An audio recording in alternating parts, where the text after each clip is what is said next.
मानसिफोरना ST डिमान्डआलाय माथो Kamtapur रायजोआवसो divert जाबायलाय रायजो राजा नोंथांमोन नोंथांमोना नैबे सावगारिखौ नायलाय नैबे सावगारिखौ बिसोरो मा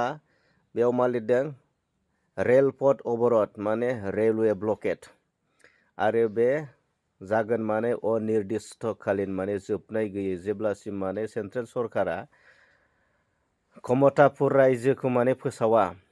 जेब्लासिम फोसावा अब्लासिम माने रेल अबरध माने रेलवे ब्लकेट जागोन होनना बुंदों बिनिखायनो नोंथांमोना नैबे सावगारियाव नाय बिथांमोना मा जगार लादों माने गासैबो माने जिथुनाखि बेबायदि रेल अबरध रेलवे ब्लकेट खालामनायाव मा नांगौ माने मा मुवा नांगौ बे मुवा सामग्रिफोरखौ बिसोरो माने जगार खालामजोब्बाय आरोना नोंथांमोना नाय नैबे सावगारियाव नुनो मोनदों ना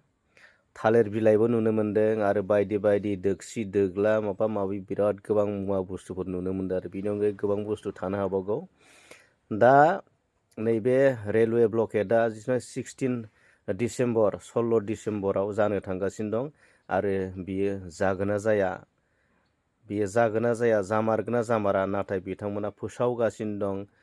मिडियानि गेजेरजों बिथांमोना फोसावगासिनो दं 16 डिसेम्बराव रेलपथ अबरध जागोन होननानै आरो नटिसबो होदों रायजो राजा नोंथांमोन बिनि सायाव सेन्ट्रेल सरकार आरो आसाम सरकारा मा डिसिसन लागोन समासो फोरमायसिगोन रायजो राजा नोंथांमोन नै बिथांमोना जिथुनाखि रेल अबरध खालामनो थाखाय जिथुनाखि सावरायनाय बिसोरनि गेजेराव माने रायलायगासिनो सावरायगासिनो दं नैबे भिडिअखौ एसे दामनानै होनोसै नोंथांमोना भिडिअखौ नायलांदो আর এই সাধারণ সভাত তিতাগুড়ি অঞ্চলের 10খান গাঁওর রাইজ সম্মানীয় গাঁওবুড়া উপস্থিত থাকে আর এই সভাত আইসা 16 ডিসেম্বরত অনির্দিষ্টকালের জন্য যে রেল ব্লক কার্যসূচী ঘোষণা করা হয়েছে কমতাপুর স্টেট ডিমান্ড কাউন্সিলের উদ্যোগত আর বিভিন্ন জাতীয় সংগঠনের সহযোগত এই অনির্দিষ্টকাল রেল ব্লকটা সফল করার জন্য তিতাগুড়ি অঞ্চলের প্রায় পূর্ণ সহযোগ আগবাড়াবো বলে আজির সভাত সম্মত গোটায় রাজ্যের সম্মত প্রকাশ করে আর ওই দিনটা সকালে 6টা বাজাতে রেল লাইনত যায় গোটায় রাজ্যে নিজে নিজে যায় উপস্থিত হব আর রাজ্যে এই ধরনের আজি ডিসিশন নিছে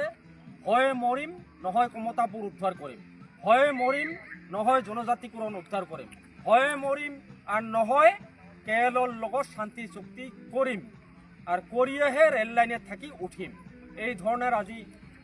প্রস্তাব নেয় গোটায় রাজ্যে সম্মতি প্রকাশ করে কারণ রাজ্যের মাজত ইতিমধ্যে ক্ষোভের সৃষ্টি হয়েছে